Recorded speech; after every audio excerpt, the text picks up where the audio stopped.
नमस्ते। आज हम कुछ बहुत ही दिलचस्प दस्तावेजों को देख रहे हैं।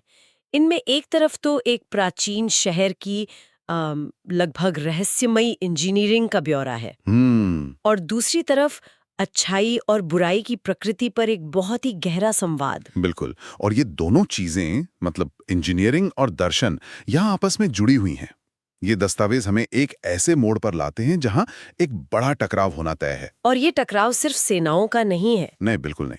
ये निष्ठा, कर्तव्य और अलग-अलग विचारधाराओं का टकराव है। तो चलिए आज इसी की गहराई में उतरते हैं, समझने की कोशिश करते हैं कि कैसे एक समाज का सबसे बड़ा वरदान ही उसका सबसे बड़ा अभिशाप बन जाता है। और इस पूरी उथल-पुथल के बीच कहानी के जो मुख्य किरदार हैं, वो अपने रास्ते कैसे चुनते हैं। तो शुरुआत होती है उज्जैन शहर से। जब शिव वहां पहुंचते हैं तो उन्हें दूर से एक काला पहाड़ जैसा कुछ दिखता है। हाँ, लेकिन पास जाने पर वो हैरान रह जाते हैं। वो कोई कुदरती पहाड़ नहीं है। उसकी सतह एकदम चिकनी है, जैसे किसी ने उसे तराशा हो। ये वासुदेवों का बनाया हुआ शहर है। ये सोचना भी मतलब कमाल लगता है। कमाल है। और ये तो सिर्फ शुरुआत है।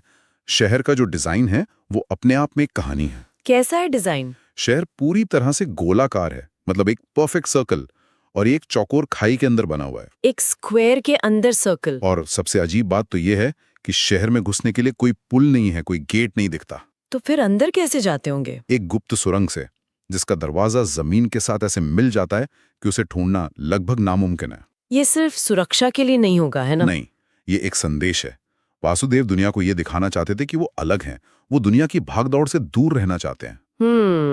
और ये जो डिजाइन है, चौकोर खाई और गोल शहर, इसका भी कोई गहरा मतलब होगा? बिल्कुल। वासुदेवों के प्रमुख गोपाल इसे मंडल कहते हैं। ये आध्यात्मिकता का एक जीता जागता नक्शा है। मंडल? हाँ, उनके मुताबिक जो बाहरी चौकोर खाई है वो पृथ्वी का प्रतीक है। 4 कोने मतलब 4 दिशाएं, एक भौतिक दुनिया जो सीमाओं में बंधी है।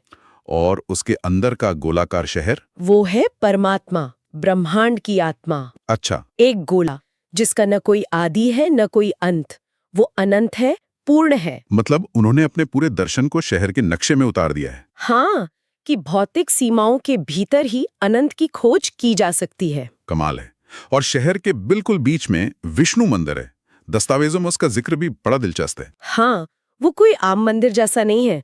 उसका आकार एक विशाल उल्टे शंकु, एक इन्वर्टेड कोन जैसा है। और वो 1000 ग्रेनाइट के खंभों पर टिका है, अंदर से पूरी तरह खोखला। दीवारों पर भगवान राम के जीवन के चित्र बने हैं। सोचिए जरा उस इंजीनियरिंग के बारे में। एक भारी भरकम उल्टे शंकु का वजन 1000 खंभों पर इतनी सटीकता से बांटना कि वो हजारों साल तक टिका रहे।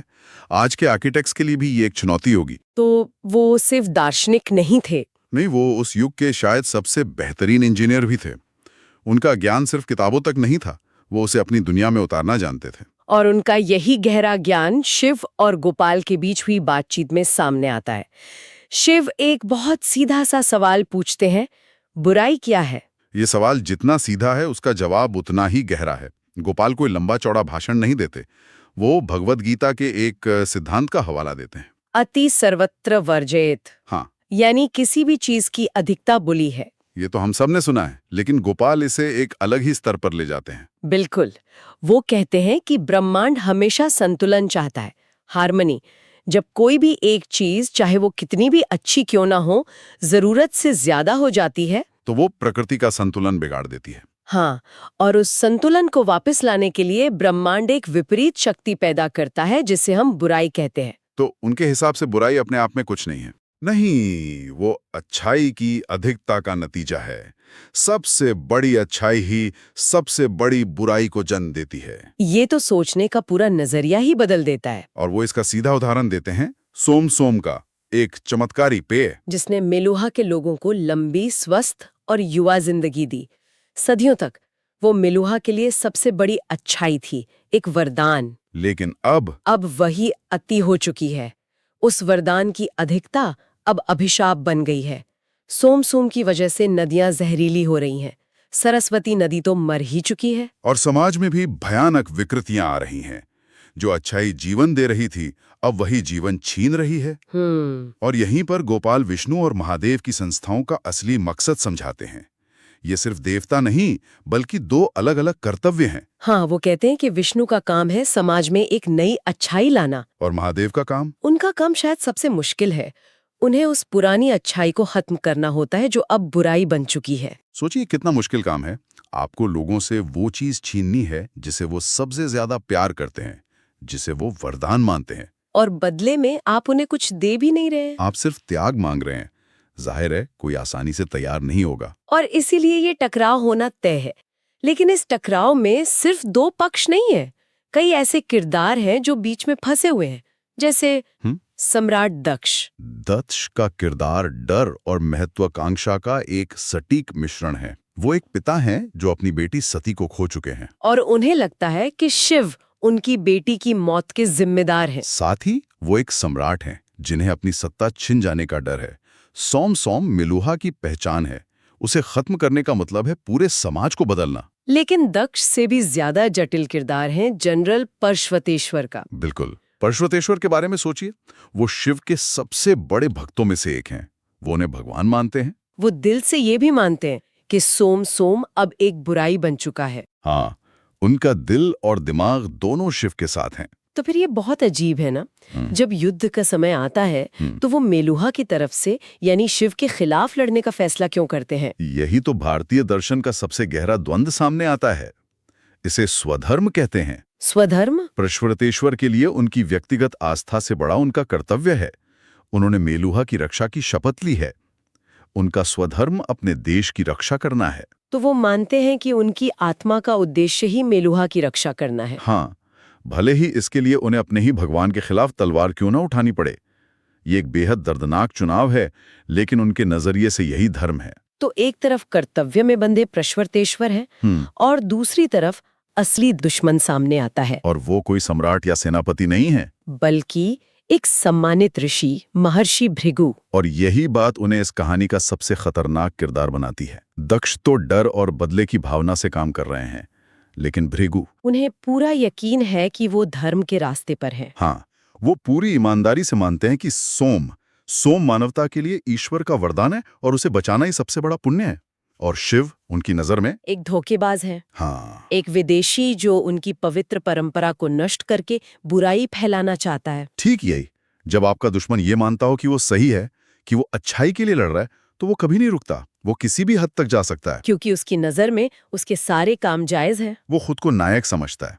ऐसे दुश्मन को हराना सबसे मुश्किल होता है। तो अब ये वैचारिक युद्ध जमीन पर उतरने वाला था, जिसके लिए एक सेना चाहिए थी। और यहीं शिव के बेटों गणेश और कार्तिक की भूमिका सामने आती है, खासकर जब वे उज्जैन की सबसे बड़ी ताकत का जायजा लेने पहुंचते हैं, युद्ध हाथी। हाँ, हाथियों का जिक्र भी बहुत दिलचस्प है।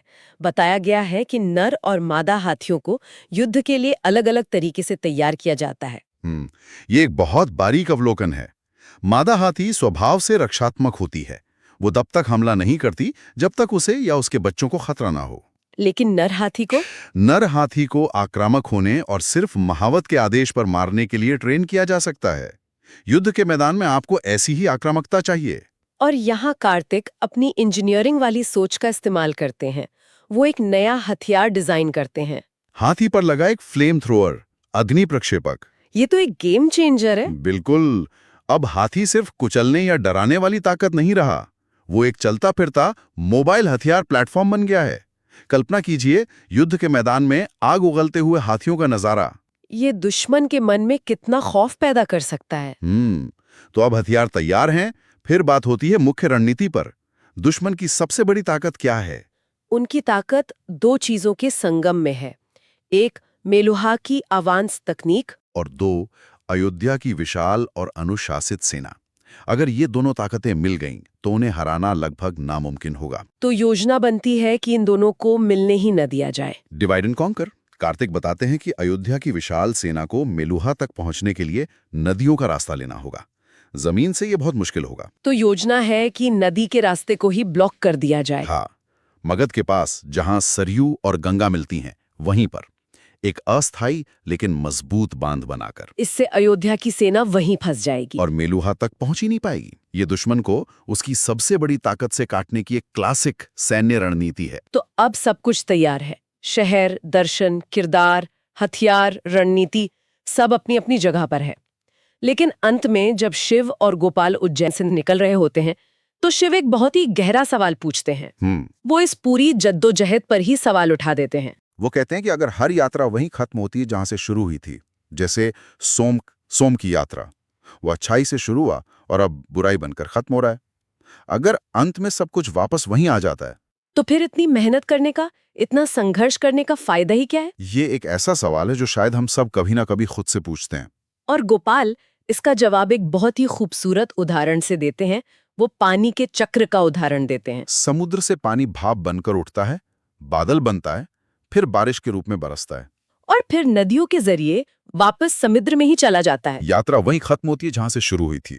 लेकिन अगर वो यात्रा न हो तो धरती पर जीवन ही नहीं होगा, उस बारिश के बिना कुछ भी नहीं। बिल्कुल, गोपाल का संदेश साफ है, मंजिल उतनी जरूरी नहीं है जितना कि सफर। जीवन का उद्देश्य मंजिल पाना नहीं, बल्कि उस सफर को जीना है। उस यात्रा ने ही मेलुहा को वो बनाया जो वो है, और उस संघर्ष ने ही शिव को वो बनाया जो वो हैं।